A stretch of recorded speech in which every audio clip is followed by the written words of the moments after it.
This is the third part in our installation series about installs into stoves. Stoves going into chimneys with a chimney liner. And this video is all about insulation. Why you do it, when you would do it, when you wouldn't do it. It's not a case that you should always insulate. Somebody who says, "Oh, you should always insulate," doesn't understand it, and there are times when you definitely don't want to.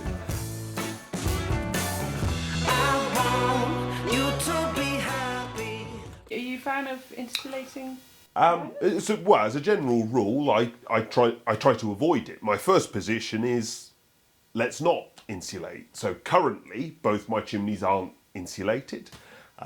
There are certain situations or certain appliances where I would use insulation, perhaps, but in the main, no. I live in a place where there are a lot of old houses, so I've grown up. This house is 250 years old. I've grown up all around an area where you've got old places that suffer with damp, and very often they don't need insulation, and very often insulation would make a damp problem worse. So we actively avoid it. Okay, so why would you? First reason why you might insulate a chimney is, let's say you look up your chimney and it's absolutely full of tar. Now, obviously you want it swept, you want to try and clear all that out, but let's say you've done all that and the chimney sweeper's like, this is gummy tar, I've got out what I can, but you've got a stove installed with a liner and you're looking at your liner.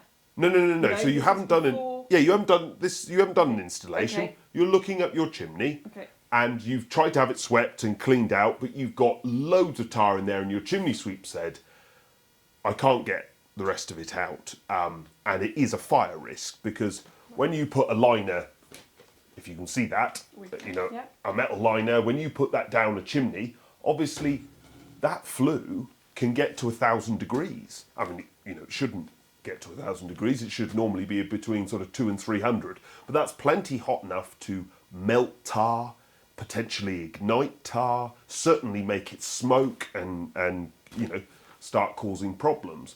So in that situation, you've got to insulate around, in between the liner and the chimney itself. You've got to fill that with insulation to stop that liner from leaning against that tar and causing a potential fire or issue or smoke or that sort of thing.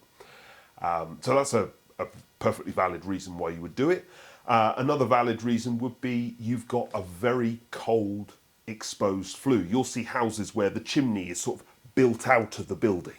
So it's exposed on three sides. Or you'll see houses where the roof is quite low and then you have this really long, tall chimney. And of course, there's no insulation in that chimney. It might be like a brick stack that's really tall. It's freezing cold in the winter. That's absolutely freezing, and that can cause lots of tar in that area of the chimney. It can also cause draw issues. It can cause a lot of muddle that insulation would help solve. Another reason might be you've got a draw issue. So let's say when you use your stove, what happens is when it dies down, the flue cools down to a certain point and suddenly you get smoke going the wrong direction and coming out. That may well be that the chimney is simply cooling down too quickly. It's cooled to the point where there's no draw and suddenly you've got an issue. Of course, if you insulate that chimney, now it stays hotter for longer and overcomes that problem. Were there any others that I wrote down? The manufacturer of the liner. Oh, that's true. Yes, sometimes the manufacturer of the liner will say, you've got to insulate our flue liner. I'm not always a fan of that. I sort of get it. They're thinking that perhaps the liner's a bit thin and tinny and maybe if somebody brushes it a bit too roughly, they could burst through it. So if it's supported by insulation the whole way up, it's, some liners need that. I would rather use a different liner, to be honest. Okay, and why wouldn't you want insulation? Why wouldn't you want it? I mean, most of it centres around damp. So as I said to you, we live in an old house. You might have a house with damp, or you might have a house which insulation could create damp or cause a damp problem that doesn't exist already. Obviously, that's a disaster. These chimneys, my 250-year-old house, they need to breathe.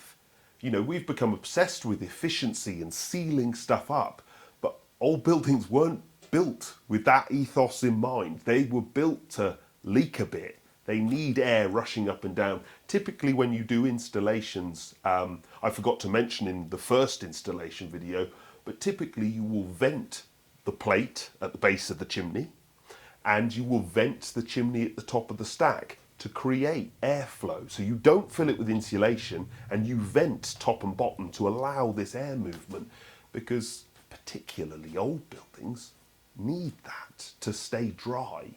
Are there any other reasons I wrote down?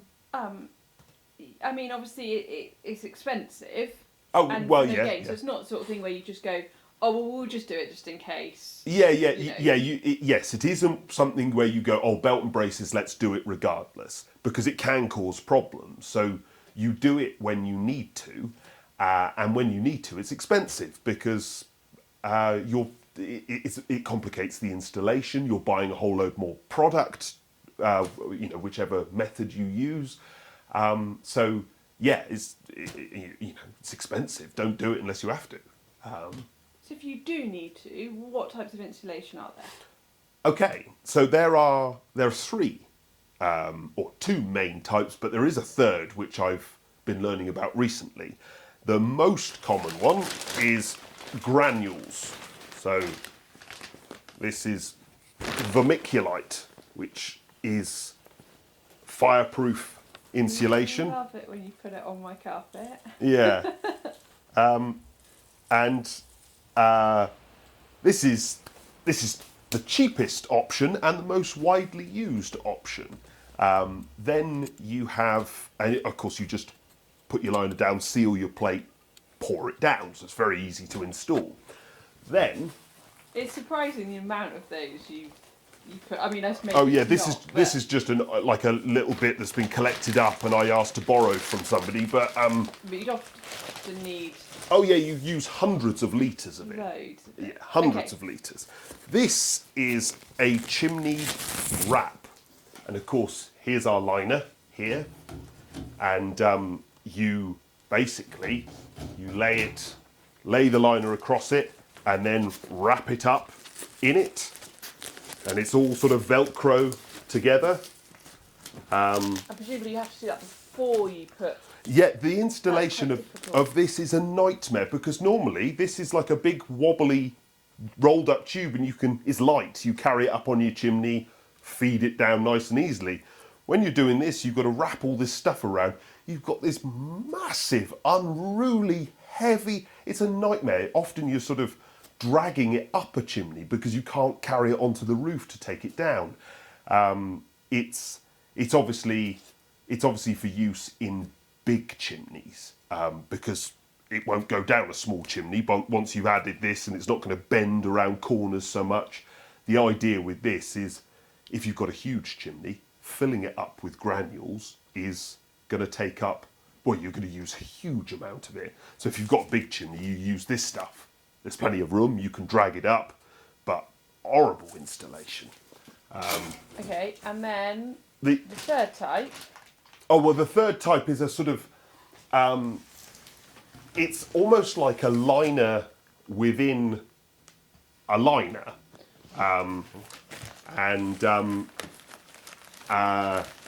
This is like a rock wool. Hang on, hold that up again just so we can see the inside of it. Okay, cool, yeah. Like a rock wool insulation. And effectively, the liner goes inside of this. Oh, okay.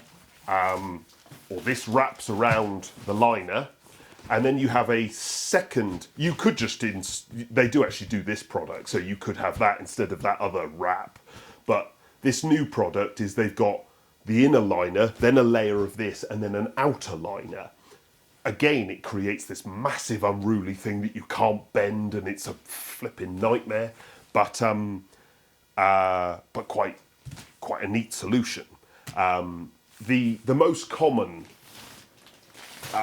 insulation by far is granule forms, and they are ordinarily most people will use something called vermiculite.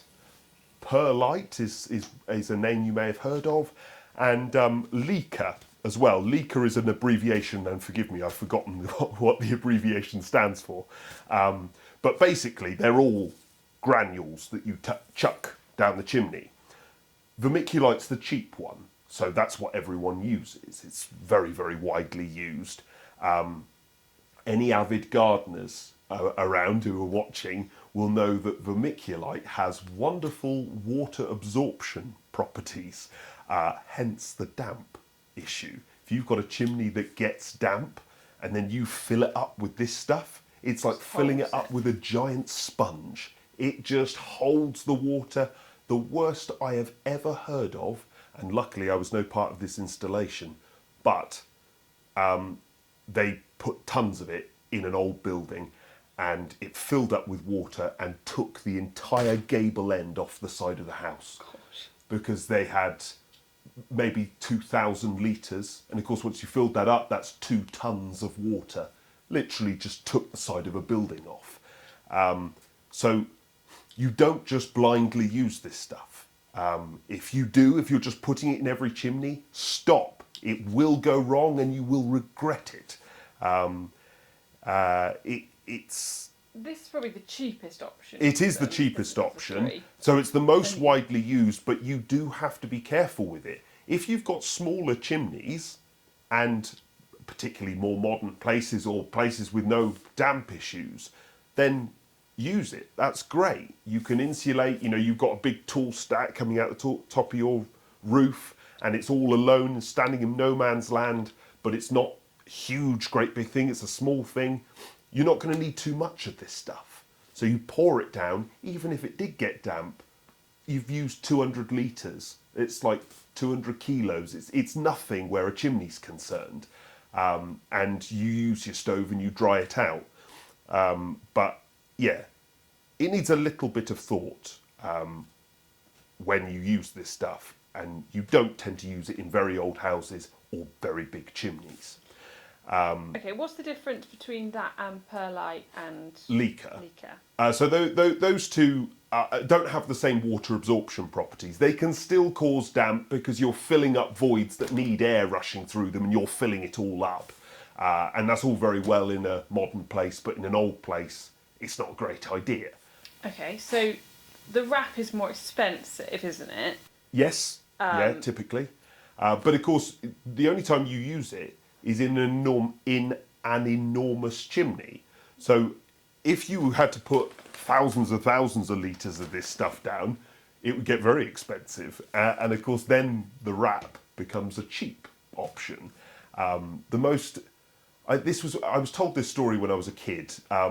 My dad was really proud because he was doing some work for the royal family, and he was so excited, as you would be. They had said, we want vermiculite used in this chimney, and we don't need to guess that this was a grand property. This wasn't a little chimney, this was a monumental chimney. And they took entire van loads of the stuff. They were pouring thousands of litres down, and then when they looked down, they couldn't even see it. So yeah, that was a mistake. I mean, he was just doing what he was told, as I understand it, the royal family do have immunity from building regs, so what they say goes. But either way, they would have been far better off chucking, because it would have been, I'll make it up, a 15-metre flue or a 20-metre flue, and you get, these come in metre sections, and you get 20 of them, wrap them round and send it down the chimney or pull it up the chimney. And in a chimney that big, that would have been an easy thing to do. But as it was, they were probably pouring enough to fill an Olympic swimming pool down down a chimney, which was obviously a mistake. But yeah, was there anything else that I had?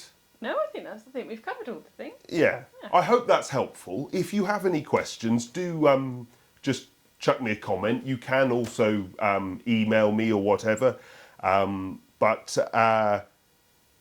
Yeah, I hope that's of some use to you.